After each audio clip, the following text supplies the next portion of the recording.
Bismillahirrahmanirrahim. Assalamualaikum warahmatullahi wabarakatuh. Alhamdulillah wassalatu wassalamu ala rasulillah wa ala alihi wa sahbihi wa mawalah wa la hawla wa la quwata illa billahi wa ba'du. Alhamdulillah, di pagi ini balik kita bisa duduk untuk bermajelis ilmu setelah terputus karena bulan Ramadan, dan kita masih melanjutkan pengajian kita membahas kitab Syarah Kitab Al-Jami' min Bulughil Maram, dan kita masuk pada hadis yang ke-4 ya kalau tidak salah.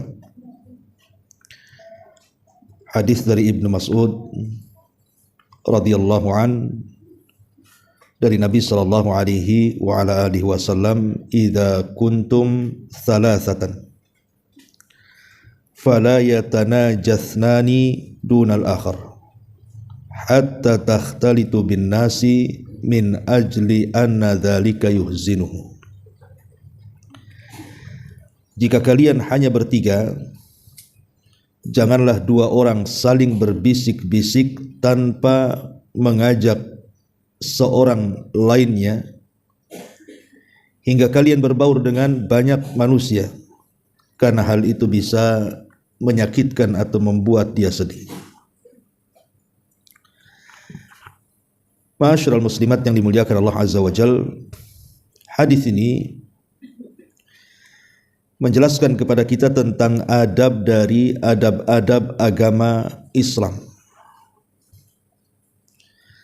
Bahwa di antara petunjuk Nabi sallallahu alaihi wasallam adalah kita harus menghormati orang lain dan tidak boleh menyakiti orang lain, seperti membuat orang lain sedih.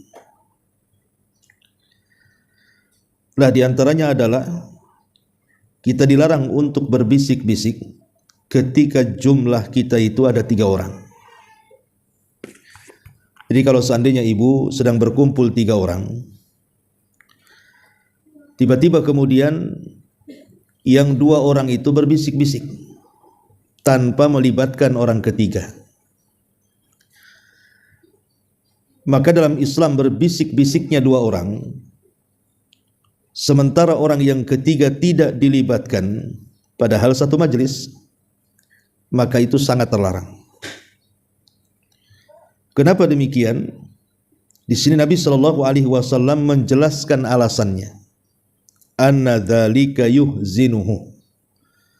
Karena hal itu bisa membuat sedih.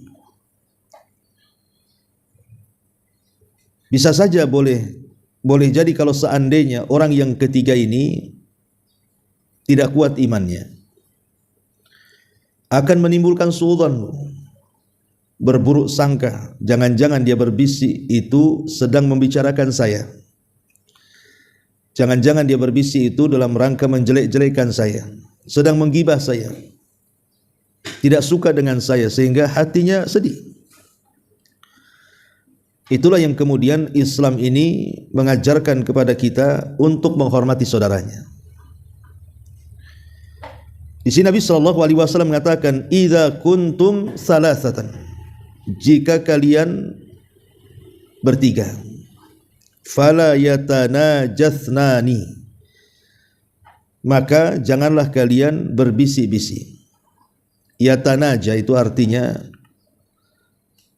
2 orang yang sedang berbincang dengan suara lirih yang hanya didengar antara dia dan orang yang diajak bicara saja.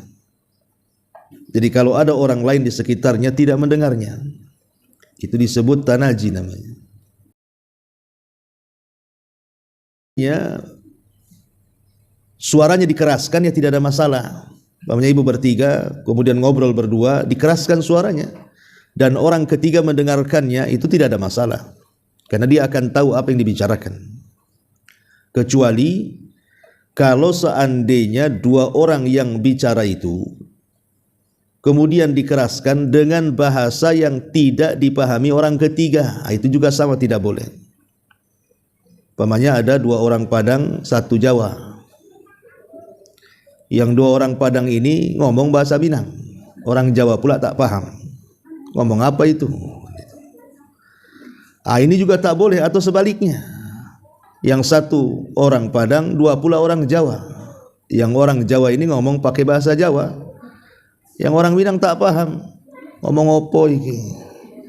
Jadi ini kalau bisa tinggalkan, karena walaupun dikeraskan tapi kan dia tidak paham bahasanya. Jangan-jangan, makanya walaupun dikeraskan, kalau dia tidak paham karena menggunakan bahasa yang lain, itu pun dilarang masuk dalam hadis ini. Apalagi kalau seandainya dia berbisik-bisik. Yang lebih parah adalah kalau yang berbisik-bisiknya lebih daripada dua. Umpamanya orangnya ada 4, yang 3 berbisik-bisik, yang 1 pula tak diajak. 5 orang, yang 4 berbisik-bisik, yang 1 pula tak diajak. Maka semakin banyak yang berbisik, berarti perkaranya lebih parah, lebih tidak boleh lagi. Beda kalau seandainya ibu berkumpul 4 atau 5 orang, yang 2 berbisik, tidak ada masalah karena ibu ada kawannya. Dia berbisik, aku juga bisa berbisik dengan sebelah. Itu tidak ada masalah, karena tidak akan membuat dia sakit. Yang jadi masalah itu kalau ibu sendirian ditinggalkan oleh kawannya berbisik-bisik dengan orang lain padahal satu majelis. Makanya di sini Nabi SAW mengatakan, "Idza kuntum thalathatan fala yatanajasnani dunal akhar." Jika kalian hanya bertiga, janganlah 2 orang saling berbisik tanpa mengajak orang ketiga. Hatta takhtalitu bin nas, kata Rasul. Sampai kalian betul-betul berbaur dengan banyak manusia. Artinya kalau seandainya banyak orang, kayak ibu nih lagi ngaji sekarang kan, ramai orang. Kemudian di antara ibu ada yang berbisik 2 orang, itu tidak ada masalah karena ibu berbisik di tengah-tengah keramaian. Inilah makna hatta takhtalitu bin nas. Min ajli anna dzalika yuhzinuhu. Karena hal itu bisa membuat sedih. Dan sedih itu dalam bahasa Arab bicara sesuatu yang sudah berlalu. Kalau takut itu bicara sesuatu yang akan datang. Jadi kalau yang akan datang itu disebut takut. Tapi kalau yang sudah berlalu disebut sedih. Kenapa demikian? Karena tadi jangan-jangan dia sedang membicarakan apa yang sudah berlaku pada diriku. Kenapa dia hanya berdua saja ngomong? Kenapa aku tidak dilibatkan? Jadi akan sedih di sini. Ma'asyiral muslimat yang dimuliakan Allah Subhanahu wa taala. Dari sini ada faedah besar. Dari hadis ini ada faedah besar. Apa faedahnya? Hifdhan lisalamati sudur. Kita menjaga keselamatan hati saudara kita, supaya hati saudara kita tidak berburuk sangka kepada kita. Karena buruk sangka itu bagian daripada senjata syaitan untuk supaya kita akhirnya bertengkar. Ma'asyiral muslimat yang dimuliakan Allah Subhanahu wa taala. Ulama mengatakan bahwa an-najwa min masaidi syaitan. Jadi berbisik-bisik 2 orang dan tidak melibatkan yang ketiga, itu termasuk senjata syaitan. Dan itu disebutkan di dalam Al-Quran surah Mujadilah ayat 10. Innaman najwa minasyaitan. An-najwa berbisik-bisik 2 orang itu dan tidak melibatkan yang ketiga, itu dari syaitan, kata Allah. Liyahzunal ladzina amanu, untuk membuat sedih orang-orang yang beriman. Wa laisa bidharrihim syai'a illa biidznillah. Tapi bagi orang-orang yang beriman tidak memadaratkan sedikit pun kecuali karena izin Allah. Jadi berbisik-bisik itu bagian daripada sifat setan masalahnya, Bu. Ingat ketika Nabi SAW mengatakan setan itu sudah putus asa untuk mengajak bangsa Arab itu menyembah dirinya. Karena di zaman Nabi SAW berhala-berhala itu kan dihancurkan, kemudian tauhid ditegakkan, sehingga tidak ada orang yang menyembah setan lagi. Jadi setan itu putus asa untuk membuat jazirah Arab itu menyembah dirinya. Tapi kata Nabi SAW, ada senjata setan. Walaupun dia sudah tidak bisa disembah orang, apalagi orang-orang yang sudah belajar tauhid, tidak mungkin menyembah setan lagi. Tetapi setan itu punya senjata. Kata Nabi SAW, walakin bitahrisi bainahum. Tapi setan akan berusaha untuk membuat bertikai manusia, untuk membuat bermusuhan manusia. Lah salah satunya adalah dengan cara atanaji di sini, an-najwa. Setan akan memasukkan di hati orang yang ketiga ketika melihat dua kawannya sedang berbisik-bisik, di situ setan masuk, mengotori hatinya. Kemudian menimbulkan buruk sangka kepada saudaranya. Jangan-jangan begini, jangan-jangan begitu. Makanya karena bahayanya an-najwa ini, berbisik-bisik ini, sampai kemudian Allah Subhanahu wa taala memasukkan di antara sifat setan adalah berbisik-bisik. Bahkan ini sifatnya orang-orang munafik. Jadi orang-orang munafik itu kalau berjumpa dengan orang-orang yang beriman, maka mereka berbisik-bisik. Dan itu disebutkan di dalam Al-Quran surah Al-Isra itu ayat 47 kan.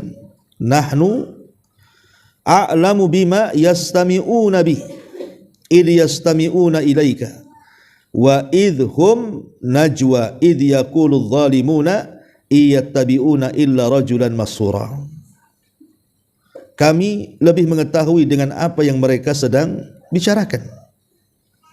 Ketika mereka membicarakan soal kamu wahai Muhammad, ketika mereka berbisik-bisik, di mana orang-orang zalim mengatakan sesungguhnya mereka, maksudnya para sahabat, tidaklah mengikuti kecuali orang yang terkena sihir. Maksudnya mengejek Nabi sambil berbisik-bisik di antara mereka. Makanya dahulu di zaman Nabi SAW ada seorang laki-laki datang kepada Nabi menanyakan sebuah hajat. Dan dia pun berbisik-bisik, hendak berbisik-bisik di hadapan Nabi SAW. Sementara di tempat lain ada orang yang sedang duduk. Maka Nabi SAW melarang, kamu tidak boleh berbisik-bisik. Ngomong saja, apa keperluanmu? Lah Nabi SAW berusaha supaya jangan sampai orang lain berburuk sangka kepada dia. Mencegah jangan sampai muncul buruk sangka kepada dia dan sahabat yang hendak berhajat kepada dia. Makanya satu hari Nabi SAW sedang ngobrol dengan salah satu istrinya saat i'tikaf di bulan Ramadan. Kalau tidak salah dengan Safiyah. Berdua gitu ya. Tapi kan masalahnya di zaman itu kan tidak ada listrik, Bu, masih gelap gitu ya. Tiba-tiba kemudian lewatlah beberapa sahabat. Melihat Nabi SAW sedang berbisik-bisik dengan seorang wanita. Karena gelap kan tidak tahu siapa wanita di samping Nabi. Padahal itu istrinya Safiyah. Tiba-tiba langkah sahabat ini dipercepat gitu ya. Tergesa-gesa. Maka Nabi SAW langsung mengatakan, ala rislik, pelan-pelan kalian kalau berjalan. Sesungguhnya wanita yang ada di sampingku adalah Safiyah, istriku. Jangan curiga gitu maksudnya. Ini istriku ini. Sahabat ini mengatakan, ya Rasulullah, kami tidak mungkin berburuk sangka kepadamu. Tapi Nabi SAW mengatakan, oh bukan begitu, ingat setan itu masuk pada jalan darah setiap manusia. Takut kalau seandainya kemudian membuat was-was, akhirnya suudzon. Mana Nabi ini? Istri dah banyak, masih juga kan gitu. Berdua-duaan dengan perempuan yang gak jelas siapa. Bisa saja dia ngomong begitu. Makanya Nabi SAW menjelaskan sebelum setan menguasai orang itu, kemudian bersuudzon kepadanya, akhirnya kemudian berburuk sangka, maka Rasul menjelaskan, ini wanita yang di sampingku, ini Safiyah, bukan orang lain. Ya. Maka lihat bagaimana Nabi SAW memutus rantai di mana setan itu jangan sampai kemudian membuat tahris, kegaduhan, buruk sangka. Maka begitu juga di sini. Ibu kalau sedang bertiga jangan suka berbisik-bisik. Kalau mau berbisik-bisik, ajak yang ketiganya berbisik ria bersama, gitu ya. Jangan satu ditinggal, dua pula berbisik, gitu ya. Karena ini tidak baik, bisa menyakiti hati saudaranya. Karena di antara amalan yang sangat dianjurkan dalam Islam itu, ibu, adalah memasukkan perasaan senang ke hati saudaranya, kan? Itu seafdol-afdolnya amal. Ketika Nabi SAW ditanya tentang amalan yang paling dicintai Allah, maka Rasulullah SAW mengatakan, sururun tudkhiluhu ala qalbi muslim. Perasaan senang yang engkau masukkan kepada hati seorang muslim. Itu harusnya kita menyenangkan hati saudaranya. Tapi dengan berbisik-bisik itu kan membuat sedih itu saudaranya. Padahal kita harus menyenangkan hati saudaranya, atau dengan istilah lain para ulama namanya jabrul khawatir namanya. Berusaha menembel kesedihan-kesedihan saudaranya. Jadi kalau ada saudara yang sedang susah hatinya, kita datang, kita hibur dia. Makanya dalam Islam itu ada syariat takziah namanya. Menghibur orang yang kena musibah. Karena di antara amalan yang paling afdal, yang paling agung, yang paling dicintai Allah itu adalah menanamkan perasaan senang di hati saudaranya, meringankan beban dia. Tapi dengan berbisik-bisik ini tidak menyenangkan, membuat sedih saudaranya, menimbulkan suudzon, berburuk sangka kepada dia. Maka ini dicela dalam Islam. Ya, tidak boleh berbisik-bisik dan tidak melibatkan yang ketiganya. Ma'asyiral muslimat yang dimuliakan Allah Subhanahu wa taala. Al-Imam At-Tahawi rahimahullahu taala.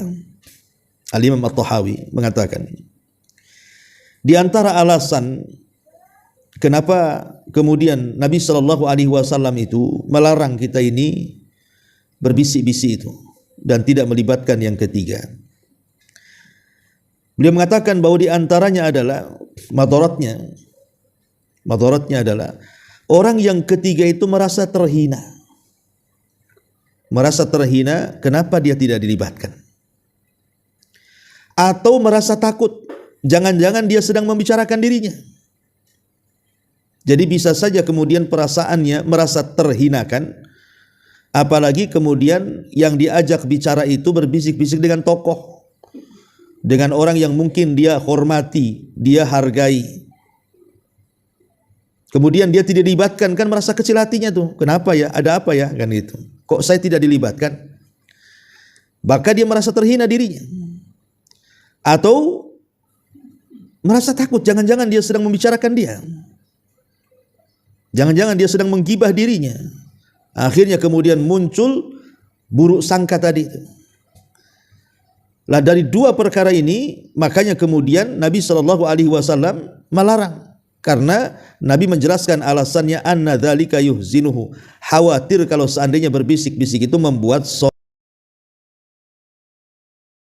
sedih saudaranya itu bisa melukai hatinya. Sementara kita disuruh untuk menanamkan perasaan senang kepada hati saudaranya.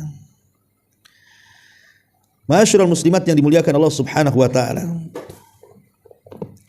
Baik, kita baca sedikit syarah yang disebutkan dalam buku yang kita kaji ini. Setelah pengarang menyebutkan hadis ini, hadis dari Ibnu Mas'ud dari Nabi sallallahu alaihi wasallam. Kemudian pengarang menjelaskan di sini. Hal ini sangat jelas dan termasuk akhlak mulia. Jadi meninggalkan berbisik-bisik dan tidak mengajak yang ketiga itu adalah akhlak yang mulia. Hal ini juga termasuk kesempurnaan syariat dan perhatian syariat terhadap kemaslahatan hamba-hambanya. Lihat bagaimana indahnya syariat. hal-hal yang bisa memadaratkan orang lain itu dilarang. Makanya Nabi SAW mengatakan apa? La dharara wa la dirar. Tidak boleh mendatangkan madarat kepada diri sendiri dan tidak boleh mendatangkan madarat kepada orang lain. Itulah indahnya syariat Islam. Kemudian jika 3 orang sedang bersama-sama tetapi 2 orang saling berbisik-bisik, orang ketiga akan merasa susah. Dia khawatir jangan-jangan dialah yang sedang mereka bicarakan kan. Oleh karena itu tidak sepantasnya hal itu dilakukan. Hendaklah mereka bertiga berbincang-bincang bersama. Demikian pula jika 2 orang berbicara dengan bahasa yang tidak diketahui orang ketiga. Yang tadi saya contohkan, yang 2 orang Padang, 1 pula orang Jawa. Yang orang Padang ini ngomong bahasa Minang, yang orang Jawa pusing ngomong apa itu. Lah ini juga sama, ini serupa dengan berbisik-bisik, serupa dengan berbicara secara rahasia. Sebagai contoh, orang ketiga tidak mengetahui bahasa Inggris, lalu 2 orang yang lain berbicara dengan bahasa Inggris di hadapannya, atau menggunakan bahasa lain yang tidak diketahui orang ketiga. Hal ini tidak sepantasnya dilakukan karena sama saja dengan berbicara secara rahasia dan membuat orang ketiga bersedih.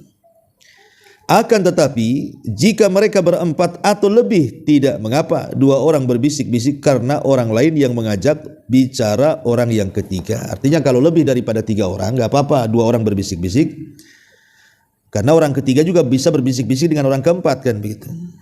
Tidak terlalu menyakitkan. Ya gimana Bu, ibu bertiga, ibu tidak diajak bicara, sementara mereka berdua bicara di depan ibu. Gimana perasaannya kan begitu? Lah hukum ini juga berlaku apabila mereka berempat.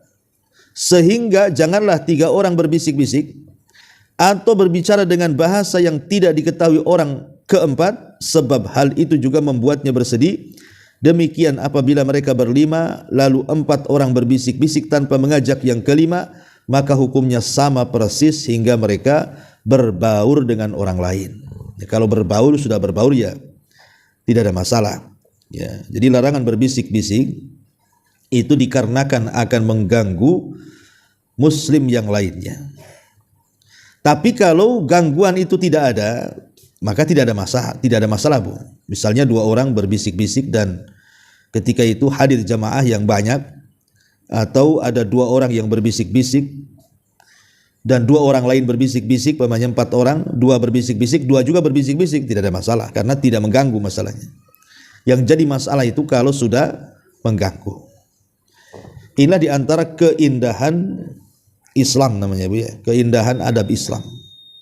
Bahwa kita tidak boleh berbisik-bisik kalau sampai kemudian memadaratkan saudaranya. Karena dahulu ada sahabat namanya Abdullah ibnu Umar. Jadi berkata Abu Saleh, faqultu libni Umar, aku bertanya kepada Ibnu Umar, bagaimana kalau seandainya 4 orang? Qala la yadurruk, tidak ada masalah kalau 4 orang. Artinya kalau kurang dari 4 orang, 3 orang, yang 2 berbisik-bisik, yang 1 tidak, itulah yang dilarang, tidak boleh. Dan sekali lagi ini bagian daripada adab, karena di masyarakat yang seperti ini biasa Bu. Hati-hati Bu ya, ibu ngajak orang atau ngajak kawan bertiga di warung kopi atau di warung mana gitu ya, yang 2 berbisik-bisik, yang satunya pula tadi ajak. Ini kan sering terjadi, banyak sekali terjadi. Atau umpamanya ibu sedang bertamu, ya bertamu berdua, berbisik-bisik, tuan rumah yang punya rumah dibiarkan saja kan. Ini juga bisa membuat sedih. Ngapain dia ngerumpi di rumahku katanya kan gitu. Nah, itu kan masalah jadinya bukan ya, akhirnya nggak dikeluarkan toplesnya kan Bu. Nah, jadi hal-hal yang seperti ini juga harus dipahami. Walaupun ini sebenarnya sih 2 orang berbisik-bisik itu tidak ada kaitan dengan orang ketiga sebenarnya. Dia kan membicarakan soal lain. Mungkin bicara soal pinjam uang, ya malulah didengar kawannya, berbisik-bisiklah dia. Ya, ada uang nggak kan itu, umpamanya kan. Orang ketiga ini tidak tahu kalau dia sedang pinjam uang atau sedang berbisnis atau apa, yang nggak ada kaitan dengan orang ketiga kan. Cuma namanya setan itu kan cerdas, Bu. Setan itu cerdas, dia masuk ke hati orang yang ketiga, kemudian membuat was-was, akhirnya suudzon, berburuk sangka. Apain ya dia ngomong, jangan-jangan. Nah, begitu maksudnya, makanya kemudian Islam itu memutus, ya, supaya jangan sampai setan itu masuk ke orang ketiga, akhirnya berburuk sangka. Nah, kalau sudah berburuk sangka ini kan bahaya, karena akan menimbulkan permusuhan, ya, kebencian. Ah, malas saya diajak dia lagi. Kenapa? Kalau dia ngomong nggak pernah saya dilibatkan, buat apa saya ikut dia? Jadi hal-hal yang seperti ini dijaga. Ini bagian daripada adab yang diajarkan Nabi Sallallahu Alaihi Wasallam. Wallahu a'lam. Ya, ini hadis yang keempat. Kita masuk hadis yang kelima. Hadis dari Ibnu Umar dari Nabi Sallallahu Alaihi Wasallam, beliau bersabda, La yuqimur rajulur rajula yajlisu fihi walakin tafassahu wa tawassau. Kata Nabi Shallallahu Alaihi Wasallam, jangan suruh orang lain berdiri dari tempat duduknya, kemudian dia yang menyuruh berdiri itu duduk di tempat yang ia nyuruh orang berdiri. Akan tetapi hendaklah kalian memberikan tempat dan kelapangan kepada orang lain di dalam bermajelis itu. Janganlah seseorang menyuruh orang lain untuk berdiri dari tempat duduknya, kemudian dia duduk di situ. Tetapi kalau bisa luaskan, ya, luaskan tempat duduknya. Hadis ini juga bagian daripada adab Islam. Islam ini sangat menganjurkan untuk menyebar sebab-sebab at-ta'aluf, bersatunya hati kaum muslimin, dan juga berusaha untuk menanamkan perasaan kasih dan cinta di antara kaum muslimin. Dan berusaha Islam ini menjauhkan hal-hal yang bisa membuat lari satu dengan yang lainnya atau saling membenci kaum muslimin satu dengan yang lainnya. Lah, salah satunya di sini bicara tentang adab majelis. Adab majelis, umpamanya kayak ibu ini sedang bermajelis namanya, ya. Ibu datang ke majelis sudah penuh. Ya, karena ibu mungkin ketua panitianya di situ. Yang lain itu mungkin jemaah biasa. Kemudian ibu datang belakangan, yang lain itu datang duluan. Tiba-tiba ibu katakan, itu yang di depan itu geser, ya, pindah ke belakang. Itu tempat saya di situ. Ya, jadi tidak boleh kayak gitu. Karena bagaimanapun itu bisa membuat orang kecil hati tadi. Ini juga sama dengan hadis yang keempat tadi, membuat orang sedih. Kenapa saya dipindah? Ada apa dengan saya? Apa dia mentang-mentang ketua gitu ya? Saya jamaah kan, kok saya di belakang kan, padahal saya datang duluan. Ini kan akhirnya membuat kebencian di sini. Makanya di antara adab Islam di sini bukan kemudian menyuruh orang pergi kemudian duduk di situ, tetapi minta ibu dilapangkan. Bisa nggak saya duduk di situ? Tanpa harus memindah orang. Ya. Jadi meluaskan, bukan memindah orang kemudian ibu duduk di situ. Karena ini tidak berakhlak orang seperti itu. Ya. Ma'asyiral muslimat yang dimuliakan Allah Subhanahu wa taala. Maka kata pengarang dalam kitab ini, kita baca dulu sedikit.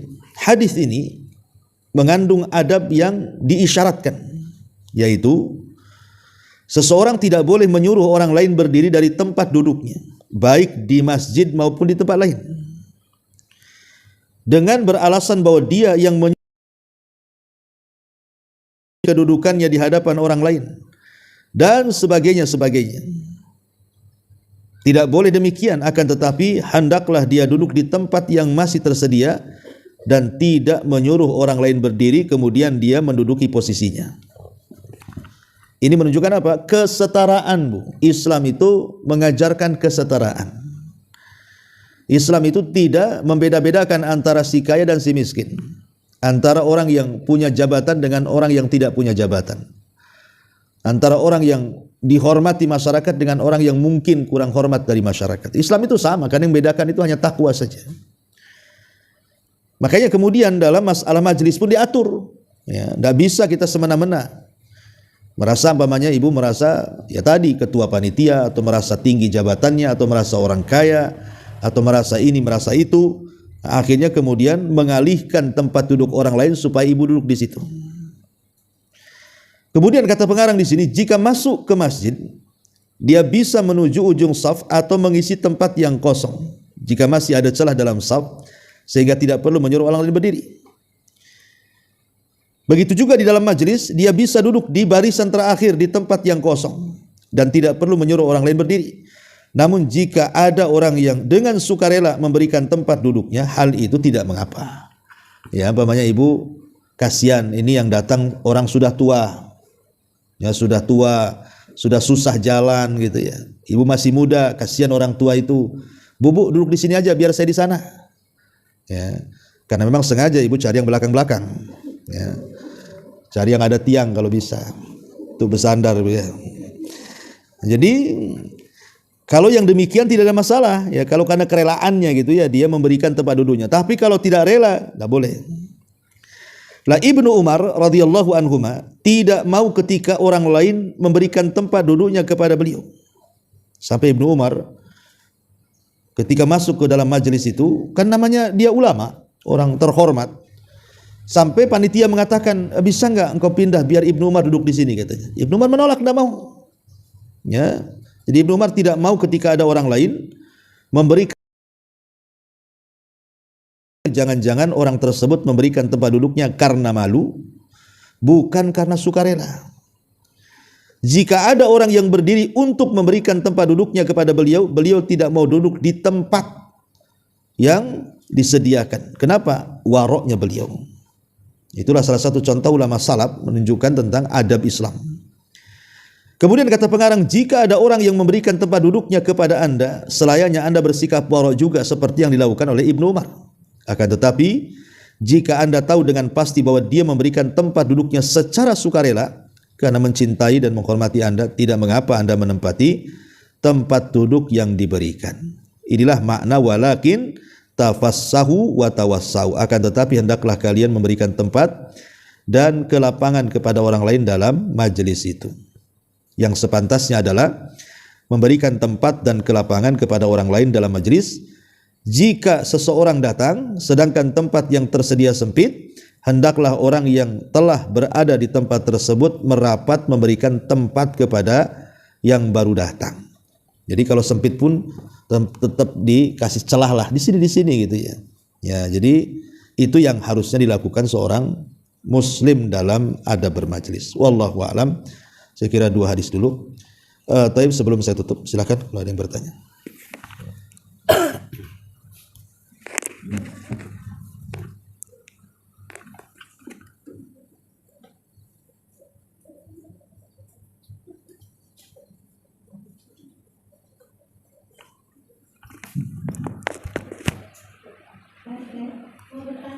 Iya, ya.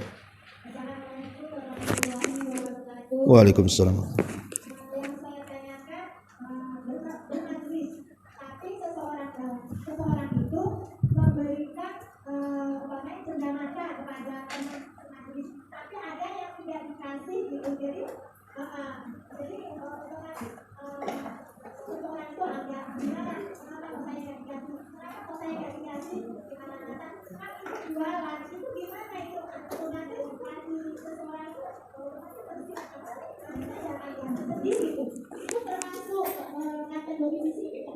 Cindera mata, hadiah karena perlombaan atau enggak?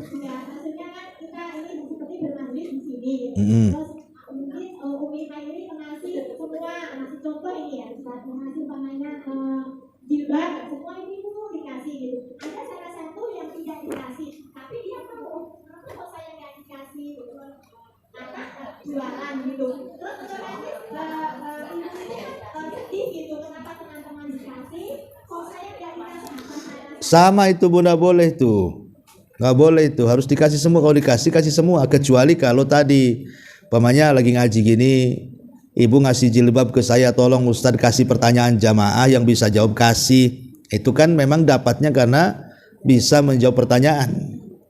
Tapi umpamanya yang datang di sini 100 orang, ibu kasih 99 orang, yang satu pula tadi kasih. Nah, ini kan masalah, Bu. Ada apa dengan saya kan gitu? Kenapa saya dilainkan apa ras lain saya di sini kan begitu? Kan repot jadinya. Nggak boleh. Ya itu pun sama kan intinya itu, Bu, membuat orang sedih. Inti daripada hadis tadi yang keempat itu, kenapa dilarang coba berbisik-bisik? Padahal terkadang yang dibisikkan itu bukan membicarakan orang ketiga kan, Bu. Terkadang membicarakan tentang tema lain, tidak ada kaitan dengan orang itu. Tapi karena membuat sedih, itu yang dilarang. Maka hukum dalam Islam itu ada istilah usul fikih itu, al-hukmu yaduru ma'illatihi wujudan au adama. Jadi sebuah hukum itu akan bermuara kepada ilatnya, kepada sebabnya. Di mana ada sebab ada hukum, tidak ada sebab tidak ada hukum. Selama perkara yang ibu lakukan itu bisa membuat sedih yang lainnya, tetap dilarang. Kecuali kalau yang tidak diberi jilbab itu tidak sedih. Ya, tidak sedih sama sekali. Itu banyak di toko saya, ngapain juga saya dikasih kan itu. Karena dia penjual jilbab, dia tidak merasa sedih, tidak ada masalah. Karena tidak ada sebab kan yang membuat hukum tadi. Tapi kalau umpamanya dia membuat sedih walaupun dia pedagang jilbab, tapi kan satu majelis masalahnya. Kan tidak ada masalah memberikan hadiah itu kepada orang kaya. Hadiah itu kan tidak harus kepada orang miskin, lain sedekah. Ya, sedekah umpamanya satu majelis ini 90% orang miskin, 10% orang kaya. Ibu ngasih sedekah, terkadang yang 10% itu merasa tersinggung, saya kaya ngapain dikasih sedekah. Lain kalau hadiah itu kan bisa kepada orang yang kaya, yang sudah ada, yang sudah punya, ataupun kepada orang susah. Konteksnya ini kan ngasih hadiah, Bu, masalahnya. Nah, kalau sampai kemudian membuat sedih saudaranya, tak boleh lah. Masa saya nggak dikasih, satu majelis dikasih, ada apa ini? Apa saya lain sendiri di sini kan? Nah ini kan nggak boleh ya, nggak boleh. Walaupun dia seorang pedagang, tetap ibu kasih. Boleh jadi dengan ngasih itu akhirnya dia besok ngasih balik itu. Wallahu a'lam.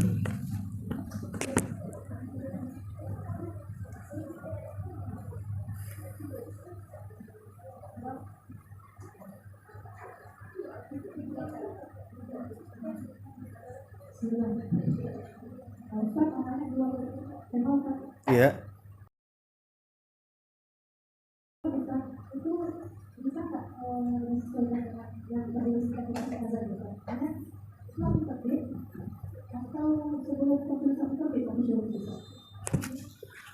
Iya, waktu syuruk itu ya ketika terbit matahari kemudian meninggi kira-kira 15 atau 20 menit gitu ya. Jadi syuruk itu namanya syuruk itu terbit matahari. Matahari ketika terbit itu disebut syuruk namanya. Cuman kan kita tidak boleh melakukan ibadah saat terbit. Karena hal itu termasuk tanduk setan. Kenapa disebut tanduk setan? Karena orang-orang musyrik sedang menyembah matahari. Makanya biarkan matahari itu meninggi sedikit. Sampai selesai para penyembah matahari itu nyembah, baru kita sholat. Ya, namanya sholat syuruk. Yang disebutkan oleh Nabi SAW pahalanya sama dengan haji dan umroh secara sempurna. Kalau dia tidak beranjak dari tempat sholatnya dari waktu subuh sampai syuruk. Jadi syuruk itu artinya selepas terbit matahari dan meninggi satu tombak. Itu disebut syuruk. Wallahu a'lam. Ya, kalau dibuat jam agak sulit ya, tapi alhamdulillah pemerintah kita kan sudah membuat jadwal waktu biasanya ya. Pemerintah kita kan sudah ada itu waktu subuh, waktu syuruk, waktu duhur, tanggal berapa, bulan berapa, itu alhamdulillah sudah ada, tinggal melihat aja jadwal yang ditentukan pemerintah. Ya nggak apa-apa.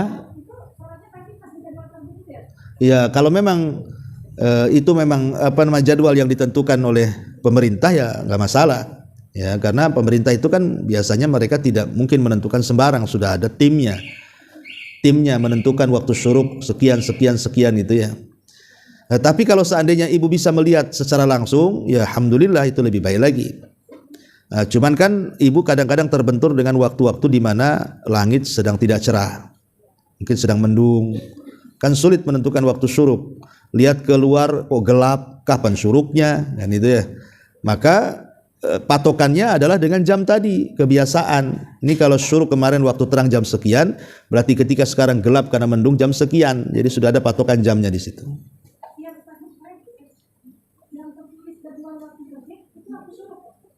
Iya, jadwal waktu terbit itu waktu syuruk.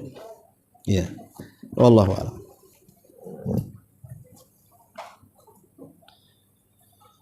Oke, kalau tidak ada, kita cukupkan sampai di sini. Mudah-mudahan ada manfaatnya. Subhanaka wa bihamdika asyhadu an la ilaha illa anta astaghfiruka wa atubu ilaik. Allahu taala alam. Assalamualaikum warahmatullahi wabarakatuh.